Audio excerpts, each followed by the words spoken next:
നമസ്കാരം, എല്ലാവർക്കും gadgets on മലയാളത്തിലേക്ക് സ്വാഗതം. ഇന്നത്തെ വീഡിയോയിൽ നമ്മൾ നോക്കാൻ പോകുന്നത് ഓപ്പോ F21 Pro 5G എന്ന് പറഞ്ഞിട്ടുള്ള ഈ ഒരു ഫോണാണ്. ഇതിൻ്റെ ഏറ്റവും വലിയ പ്രത്യേകത ഞാൻ ആദ്യം തന്നെ പറഞ്ഞുതരാം. അതായത് ഈ ഫോൺ നിങ്ങൾക്ക് ഒരു ടച്ച് സ്ക്രീൻ ഫോൺ ആണെങ്കിൽ പോലും നിങ്ങൾക്ക് ടച്ച് ചെയ്യേണ്ട ആവശ്യമില്ല. നിങ്ങൾക്ക് ജസ്റ്റ് കൈ വെച്ച് ഇങ്ങനെ ആക്കി കഴിഞ്ഞാൽ, അതായത് അങ്ങോട്ടും ഇങ്ങോട്ടും ആക്കി കഴിഞ്ഞാൽ ഫോണിൻ്റെ അകത്ത് നിങ്ങൾക്ക് നാവിഗേറ്റ് ചെയ്യാനായിട്ട് സാധിക്കും. അതാണ് ഏറ്റവും വലിയൊരു ഫീച്ചർ. അപ്പോൾ നമ്മൾ നോക്കാൻ പോകുന്നത് ഓപ്പോ F21 Pro 5Gയുടെ ഒരു ഓവർവ്യൂ ആണ്.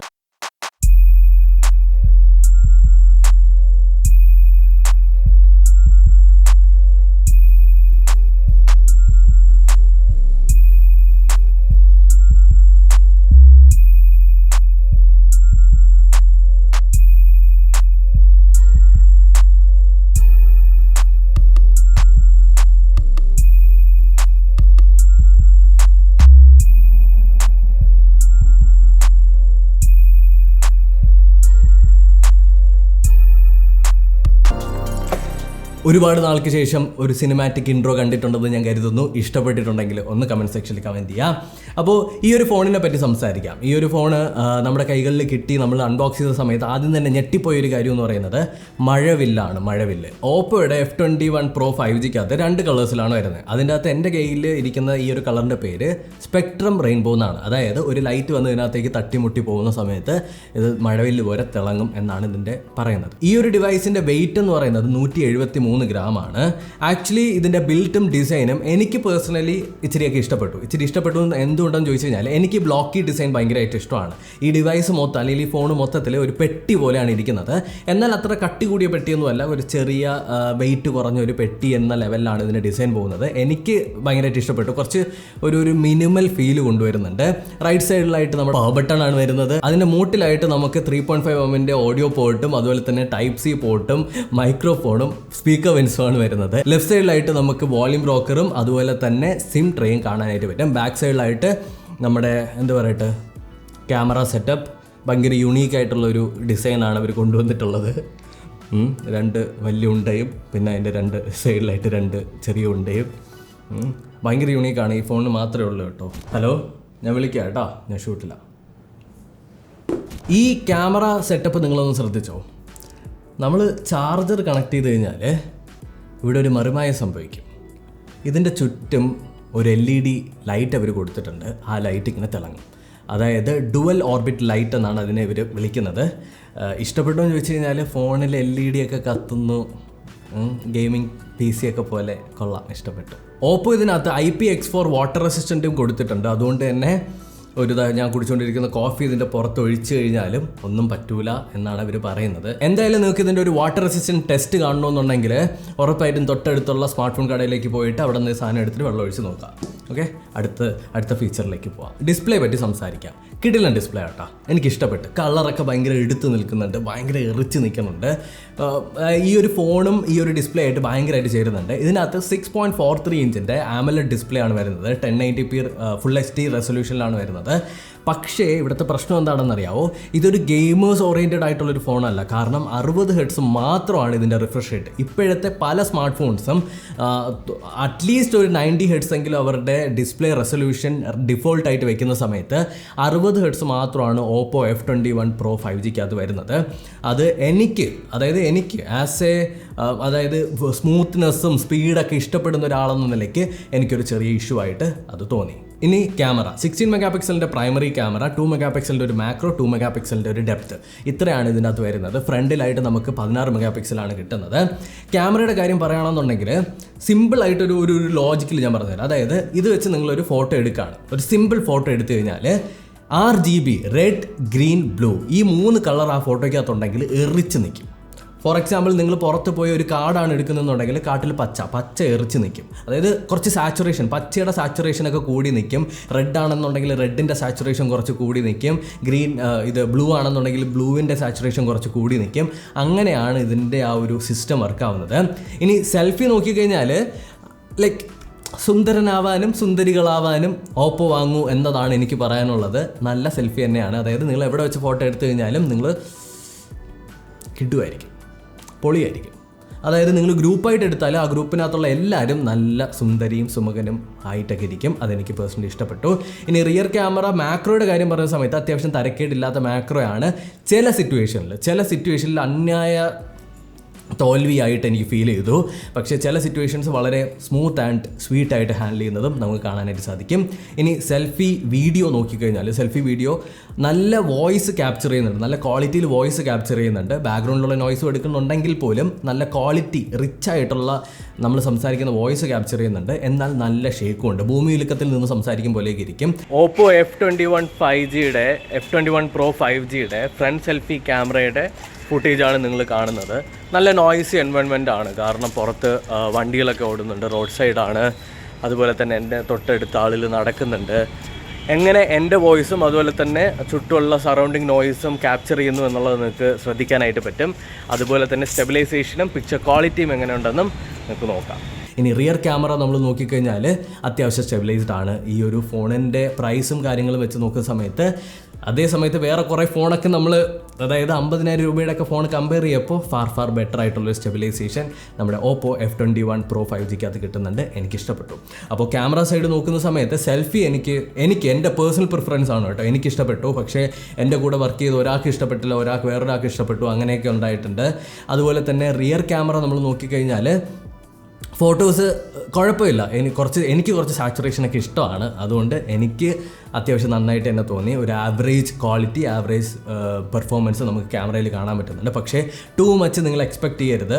എന്നാൽ ഇതിനകത്ത് ഈ RGB മൊത്തത്തിൽ എറിച്ച് നിൽക്കുന്ന, ബാക്കിയൊക്കെ കുറച്ച് ഡള്ളാവുന്ന ഒരു സിറ്റുവേഷൻ പലയിടത്തും ഞാൻ കണ്ടു. അത് മാത്രമാണ് ഒരു ഇഷ്യൂ.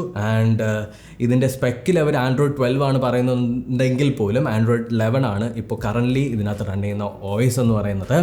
അപ്പോൾ ഫ്യൂച്ചർ അപ്ഡേറ്റുകളൊക്കെ അവർ കൊണ്ടുവരുമല്ലോ, അപ്പോൾ ഇതൊക്കെ മാറുമെന്ന് പ്രതീക്ഷിക്കാം. കാരണം അപ്ഡേറ്റുകളിലൂടെ നിങ്ങളുടെ ക്യാമറ നല്ല രീതിക്ക് ഇമ്പ്രൂവ് ചെയ്യിക്കാനായിട്ട് പല ബ്രാൻഡുകൾക്കും സാധിക്കും. അപ്പോൾ അപ്ഡേറ്റിലൂടെയൊക്കെ ബെറ്റർ ആവുമെന്ന് നമുക്ക് നോക്കാം. ഇനി ഇതിൻ്റെ പെർഫോമൻസിലേക്ക് വരാം. 8 GB റാം, അതുപോലെ തന്നെ 128 GB ഇൻ്റർണൽ സ്റ്റോറേജ് ആണ് വരുന്നത്. സ്നാപ്ഡ്രാഗൺ 695 ആണ് ഇതിനകത്ത് യൂസ് ചെയ്തിട്ടുള്ള പ്രോസസ്സർ.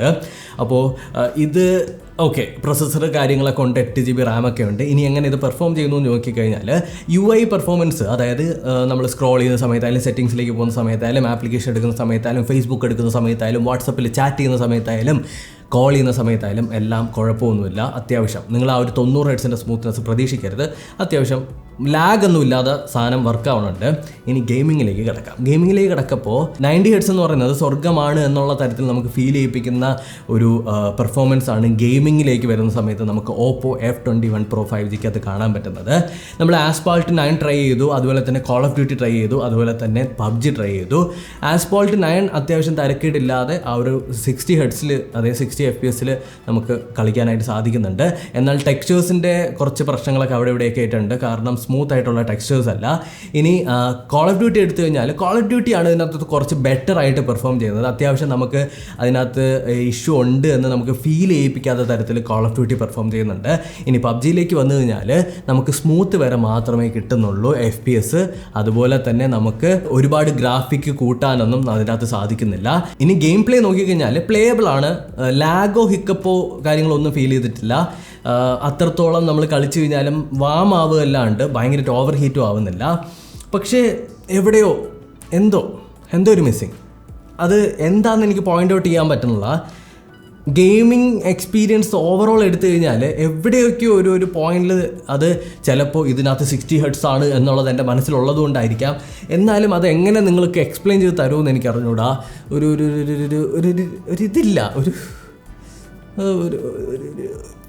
ഇതില്ല, എന്തോ ഒരു മിസ്സിങ്. ഇപ്പോൾ നമ്മൾ വണ്ടിയൊക്കെ എടുത്ത് ഓടിക്കുന്ന സമയത്ത് എന്തോ ഒരു മിസ്സിങ് ഫീൽ ചെയ്യുന്നു എന്നൊക്കെ പറയൂലേ, അതേപോലെ എന്തോ ഒരു മിസ്സിങ്. അപ്പാർട്ട് ഫ്രം ദാറ്റ് ബാക്കി പ്രശ്നങ്ങളൊന്നുമില്ല. ഇനി ബാറ്ററി ബാക്കപ്പ് കുഴപ്പമൊന്നുമില്ല. അത്യാവശ്യം തരക്കേടില്ലാത്ത ഡീസൻ്റ് ആയിട്ടുള്ള ബാറ്ററി ബാക്കപ്പ് നമുക്ക് ഇതിനകത്ത് കിട്ടുന്നുണ്ട്.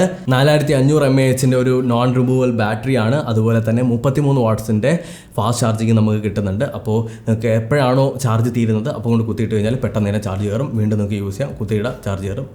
അതാണല്ലോ എല്ലാ ഫോണിലും സംഭവിക്കുന്നത്. എന്നാലും നിങ്ങൾക്ക് അങ്ങനെ ചാർജ് ചെയ്യാനായിട്ടുള്ളൊരു ദൊര വരുത്താൻ വേണ്ടിയാണെന്ന് തോന്നുന്നു അവരിവിടെ ഒരു LED കൊടുത്തിട്ടുള്ളത്. അതപ്പോൾ ഇവൻ എന്ത് ചെയ്യും, LED കത്തുന്നത് കാണാനെങ്കിലും കൊണ്ടുപോയി ചാർജിൽ കുത്തി വയ്ക്കും എന്നുള്ളതായിരിക്കും അവരുടെ സൈക്കോളജിക്കൽ മൂവ്. എന്നെപ്പോലുള്ള മണ്ടന്മാരാണെങ്കിൽ അത് വിശ്വസിച്ച് ചാർജിൽ കുത്തിയിട്ട് ഇതിൻ്റെ റെയിൻബോ ഒക്കെ കണ്ടുകൊണ്ടിരിക്കുകയും ചെയ്യും. ഇനി ഫൈനലായിട്ട് പറയുന്നത് ഇതിൻ്റെ പ്രോസും കോൺസും. പ്രോസ് എനിക്കിഷ്ടപ്പെട്ടത് ഒന്നാമത്തെ ഡിസൈൻ, രണ്ടാമത്തത് ബിൽറ്റ് കൊള്ളാം. നല്ല ഒരു പ്രീമിയം ബിൽറ്റ് നമുക്ക് ഫീൽ ചെയ്യുന്നുണ്ട്. നല്ലപോലെ ഫേം ആയിട്ടുള്ള ഈ ബോക്സി ഡിസൈൻ ഇഷ്ടപ്പെടുന്നവർക്ക് ഡെഫിനറ്റ്ലി ഇത് കയ്യിലെടുത്ത് പിടിക്കുന്ന സമയത്ത് ഇഷ്ടപ്പെടും, ഫോർ ഷുവർ. ആൻഡ് ഡിസൈനും എനിക്ക് ഇഷ്ടപ്പെട്ടു കേട്ടോ, കുഴപ്പമൊന്നുമില്ല. പിന്നെ ആ LED ഒക്കെ ഉള്ളതുകൊണ്ട് നല്ല രസമുണ്ട്. ഓപ്പോ റെനോ 7ൽ ഇതേ LED വന്നിട്ടുണ്ട്, അതേപോലെ തന്നെയാണ് ഇതിനകത്ത് വന്നിട്ടുള്ളത്. ഇനി കോണിലേക്ക് വരുന്ന സമയത്ത് ഇതിനകത്ത് ഒരു വളരെ ലൗഡായിട്ടുള്ള ഒരു സ്പീക്കറാണെങ്കിൽ പോലും ഇതിനകത്ത് സ്റ്റീരിയോ സ്പീക്കർ അല്ല അവർ കൊടുത്തിട്ടുള്ളത്. അതുകൊണ്ട് തന്നെ ലൗഡാണ്, ഭയങ്കര വോളിയൂമുണ്ട്. അപ്പോൾ നിങ്ങൾ സിനിമ കണ്ടുകൊണ്ടിരിക്കുന്ന സമയത്ത് ഒരു സൈഡിൽ നിന്ന് മാത്രമാണ് സൗണ്ട് വരുന്നതെന്നുള്ളത് നമുക്ക് ഫീൽ ചെയ്യും നല്ലതുപോലെ. ഈ സൈഡിൽ നിന്നൊന്നും സൗണ്ട് വരുന്നില്ല. അപ്പോൾ സ്റ്റീരിയോ ഒക്കെ യൂസ് ചെയ്ത എക്സ്പീരിയൻസ് ഉള്ളവർക്ക് ഒരു ഭയങ്കര വലിയൊരു ഫ്ലോ ആയിട്ട് ഇതിൻ്റെ സൗണ്ട് തോന്നും. പക്ഷേ ഒരു സൈഡിൽ നിന്നാണെങ്കിൽ പോലും അത്യാവശ്യം നല്ല സൗണ്ട് ക്വാളിറ്റിയും അതുപോലെ തന്നെ വോളിയൂം വരുന്നുണ്ട്. എന്നാൽ എനിക്കത് ഭയങ്കര വലിയൊരു കോണായിട്ട് തോന്നി, കാരണം സ്റ്റീരിയോ വേണം. Stereo is important. വേറൊരു പ്രോസ് എടുത്ത് പറയുകയാണെന്നുണ്ടെങ്കിൽ ഇതിൻ്റെ എയർ ജസ്റ്റേഴ്സ് ഫീച്ചർ. അതായത് ഓപ്പോ ഇതിനകത്ത് എടുത്ത് പറയുന്ന ഒരു ഫീച്ചറാണ് എയർ ജസ്റ്റേഴ്സ് എന്ന് പറയുന്നത്. നിങ്ങൾ കോൾ ചെയ്യുന്ന സമയത്തോ അല്ലെങ്കിൽ വേറെ എന്തെങ്കിലും ആക്ടിവിറ്റി ചെയ്തുകൊണ്ടിരിക്കുന്ന സമയത്ത് നിങ്ങൾക്ക് ഫോൺ ടച്ച് ചെയ്യേണ്ട കാര്യമില്ല, ഫോണിൻ്റെ സ്ക്രീനിൽ ടച്ച് ചെയ്യേണ്ട കാര്യമില്ല. യൂട്യൂബ് ആവട്ടെ, ഫേസ്ബുക്ക് ആവട്ടെ, അതുപോലെ തന്നെ ഹോം സ്ക്രീൻ ആവട്ടെ, സ്ക്രോൾ ചെയ്യാനായിട്ട് ജസ്റ്റ് നിങ്ങളുടെ കൈ വെച്ച് ഇങ്ങനെ ആക്കിയാൽ മതി. അപ്പോഴത്തേക്കും അത് അങ്ങോട്ടും ഇങ്ങോട്ടും ഒക്കെ പൊക്കോളും. ഇതിൻ്റെ വേറൊരു പ്രശ്നം എന്താണെന്ന് ചോദിച്ചു കഴിഞ്ഞാൽ, സാധാരണഗതിയിൽ നിങ്ങൾ ടച്ച് ചെയ്ത് എടുക്കുകയാണെന്നുണ്ടെങ്കിൽ കുറച്ചുകൂടി വേഗം കാര്യങ്ങളൊക്കെ തീർന്ന് കിട്ടുമെന്ന് തോന്നുന്നു. അതായത് നിങ്ങൾക്ക് ഫോർ എക്സാമ്പിൾ യൂട്യൂബ് എടുത്ത് വെച്ചിരിക്കുകയാണ്, നിങ്ങൾക്കൊന്ന് റീലോഡ് ചെയ്യണം. അതിനായിട്ട് ജസ്റ്റ് നിങ്ങൾ ടച്ച് ചെയ്തൊന്ന് താഴേക്ക് വലിച്ചാൽ മതി, റീലോഡ് ആവും. എന്നാൽ എയർ ജസ്റ്റേഴ്സ് ആണെന്നുണ്ടെങ്കിൽ കുറച്ച് നേരം ഇങ്ങനെ ആക്കിക്കൊണ്ടിരുന്നിട്ട് കുറച്ച് സമയം എടുക്കും നമ്മുടെ കൈയും അതുമൊക്കെ ആയിട്ട് ഡിറ്റക്റ്റ് ആയൊക്കെ വരാനായിട്ട്. പക്ഷേ കാര്യം അടിപൊളിയാണ്. നിങ്ങൾക്ക് ജസ്റ്റ് ഇങ്ങനെ കൈ വെച്ചാക്കുന്ന സമയത്ത് റീലോഡ് ആവും, സ്ക്രോൾ ചെയ്യാനായിട്ട് പറ്റും. അതും അത്യാവശ്യം നല്ലൊരു ഡിസ്റ്റൻസിൽ വെച്ചിട്ട് തന്നെ. എനിക്കത് അടിപൊളിയായിട്ട് തോന്നി, ഒരു കിഡിലം ഫീച്ചറായിട്ട് തോന്നി, ഒരു സ്വീറ്റ് ലിറ്റിൽ ഫീച്ചറായിട്ട് തോന്നി. അപ്പോൾ ഇത്രയാണ് ഓപ്പോ F21 Pro 5G എന്ന് പറയുന്ന ഫോണിൻ്റെ വിശേഷങ്ങൾ. ഇനി ഞാൻ പരിചയപ്പെടുത്താൻ പോകുന്നത് ഓപ്പോ എൻകോ എയർ 2 Pro. ഇതാണ് ഒരു ഓപ്പോ എൻകോ എയർ 2 Pro എന്ന് പറഞ്ഞിട്ടുള്ള ഇയർബഡ്, ട്രൂലി വയർലെസ് ഇയർബഡ്. ഇതിൻ്റെ പ്രത്യേകതകൾ നോക്കിക്കഴിഞ്ഞാൽ 12.4 mm ഒരു ടൈറ്റേനിയം കോട്ടഡ് ഡയഫ്രം ആണ് ഇതിനകത്ത് യൂസ് ചെയ്തിട്ടുള്ളത് ഓപ്പോ. അതുപോലെ തന്നെ ആക്റ്റീവ് നോയ്സ് ക്യാൻസലേഷൻ ഉണ്ട്. നിങ്ങൾ ഇതിൻ്റെ ആ ഒരു സെൻസറിൽ, അതായത് ഇയർബഡിൻ്റെ പുറകിലായിട്ട് 1 സെക്കൻഡ് പ്രസ് ചെയ്ത് കഴിഞ്ഞാൽ നിങ്ങൾക്ക് ആക്റ്റീവ് നോയ്സ് ക്യാൻസലേഷൻ മോഡിലേക്ക് പോകും. അപ്പോഴത്തേക്ക് ചുറ്റുവട്ടമുള്ള സൗണ്ടുകൾ മൊത്തം അടഞ്ഞ് നിങ്ങൾക്ക് ഒരു ഐസൊലേഷൻ ഫീൽ ചെയ്യും. 28 മണിക്കൂറാണ് ഇതിൻ്റെ ലിസണിങ് ടൈം പറയുന്നത്. അതുപോലെ തന്നെ ബ്ലൂടൂത്ത് 5.2 യൂസ് ചെയ്തിട്ട് ലേറ്റൻസി ഇല്ലാതെ നിങ്ങൾക്ക് ഗെയിം കളിക്കുന്ന സമയത്തും എന്തെങ്കിലും ബ്രൗസ് ചെയ്യുന്ന സമയത്ത്, സിനിമ കാണുന്ന സമയത്തെല്ലാം ഓഡിയോ അല്ലെങ്കിൽ മ്യൂസിക് അല്ലെങ്കിൽ ഗെയിം എൻജോയ് ചെയ്യാനായിട്ട് സാധിക്കും. അപ്പോൾ ഓപ്പോ എൻകോ എയർ 2 Pro നിങ്ങൾ വാങ്ങുകയാണെന്നുണ്ടെങ്കിൽ നിങ്ങൾക്ക് ഗെയിമിങ്ങിനൊക്കെ കുറച്ച് കംഫർട്ടബിൾ ആയിരിക്കും. ഇനി എൻ്റെ എക്സ്പീരിയൻസ് പറയുകയാണെന്നുണ്ടെങ്കിൽ കാതുകളിൽ വെച്ച് കഴിഞ്ഞാൽ ലൈറ്റ് വെയിറ്റ് ആണ്, വെയിറ്റ് ഇല്ല. ഇപ്പോൾ നമ്മൾ സിമിലർ ആയിട്ട് തന്നെയുള്ള കുറച്ച് OnePlusൻ്റെ എല്ലാം ഇയർബഡ് നോക്കിക്കഴിഞ്ഞാൽ കുറച്ച് വെയിറ്റ് ഫീൽ ചെയ്യും, കുറച്ച് ബൾക്കി ആയിട്ട് ഫീൽ ചെയ്യും. ഇത് കുറച്ച് ചെറുതാണ്, നിങ്ങളുടെ കാതിൽ ഒതുങ്ങിയിരിക്കുന്ന ടൈപ്പാണ്. അതുപോലെ തന്നെ നിങ്ങളുടെ കാതിലേക്ക് എടുത്ത് വെക്കുന്ന സമയത്ത് തന്നെ ചുറ്റുവട്ടമുള്ള സൗണ്ട് മൊത്തം അടഞ്ഞിട്ട് നിങ്ങൾക്കൊരു ഒരു വാക്വം ഫീൽ ചെയ്യും. വോയിസ് ക്വാളിറ്റീനെ പറ്റി സംസാരിക്കുകയാണെന്നുണ്ടെങ്കിൽ ലോസ്, അതായത് ബേസൊക്കെ കൊള്ളാം, കുഴപ്പമില്ല, ഒരു ആവറേജ് ലെവലിൽ നിൽക്കുന്നുണ്ട്. ഇനി ട്രബിൾ നോക്കിക്കഴിഞ്ഞാൽ ഒരു എബോ ആവറേജ്. പിന്നെ overall quality, tone quality, details നോക്കിക്കഴിഞ്ഞാലും ഒരു എബോ ആവറേജ് ലെവലിലാണ് നിൽക്കുന്നത്. നല്ല വോളിയം ലെവലുണ്ട്, അതുകൊണ്ട് തന്നെ നിങ്ങൾക്ക് നല്ല രീതിക്ക് എൻജോയ് ചെയ്യാനായിട്ട് പറ്റും. പുറത്ത് നടക്കുന്നതൊന്നും വലുതായിട്ട് അകത്തേക്ക് കയറി വരത്തൊന്നുമില്ല പാട്ട് കേൾക്കുന്ന സമയത്ത്. ആൻഡ് കംഫർട്ടിൻ്റെ കാര്യത്തിൽ ബെസ്റ്റ് വൺ, എനിക്കിഷ്ടപ്പെട്ടു. കംഫർട്ട് കൊള്ളാം, അടിപൊളി. അപ്പോൾ കുറേ നേരം വെച്ചുകൊണ്ടിരുന്നു കഴിഞ്ഞാലും നിങ്ങൾക്ക് ഇഷ്യൂ ഒന്നും ഫീൽ ചെയ്യില്ല. ഇത്രയാണ് നമ്മുടെ ഓപ്പോ എൻകോ എയർ 2 Proയുടെ വിശേഷങ്ങളും അതുപോലെ തന്നെ ഓപ്പോ F21 Pro 5Gയുടെ വിശേഷങ്ങളും. ഈ റിവ്യൂ കണ്ടതിന് ശേഷം ഇനി അടുത്ത ഓപ്പോയുടെ ഡിവൈസ് എനിക്ക് കിട്ടുമോ ഇല്ലയെന്ന് വലിയ ഉറപ്പൊന്നുമില്ല. അപ്പോൾ ഓപ്പോയിൽ വർക്ക് ചെയ്യുന്ന ഏതെങ്കിലും മലയാളികൾ ഈ വീഡിയോ കാണുന്നുണ്ടെങ്കിൽ ഞാൻ വളരെ സത്യസന്ധമായിട്ടുള്ള കാര്യങ്ങൾ ഷെയർ ചെയ്തതാണ്. അടുത്ത വട്ടത്തെ ഫോൺ തരാതെയൊന്നും ഇരിക്കരുത് എന്ന് താഴ്മയെ അപേക്ഷിക്കുന്നു. അപ്പോൾ അടുത്തൊരു ടെക്നോളജി വീഡിയോയിൽ വീണ്ടും കണ്ടിട്ടുന്നവരേക്കും ബൈ. ലൈക്ക് ചെയ്യുക, സബ്സ്ക്രൈബ് ചെയ്യുക, ഷെയർ ചെയ്യുക, കൂട്ടുകാർക്കൊക്കെ അയച്ചു കൊടുക്കുക. ഈ ഒരു വീഡിയോ നിങ്ങളുടെ 10 കൂട്ടുകാർക്ക് വാട്സപ്പിൽ അയച്ചു കൊടുത്തു കഴിഞ്ഞാൽ നിങ്ങളുടെ ഫോണിൻ്റെ ചാർജ് 100% ആവും 10 മിനിറ്റ് കഴിഞ്ഞിട്ട്. ഉറപ്പായിട്ടും ട്രൈ ചെയ്ത് നോക്കുക. ബൈ.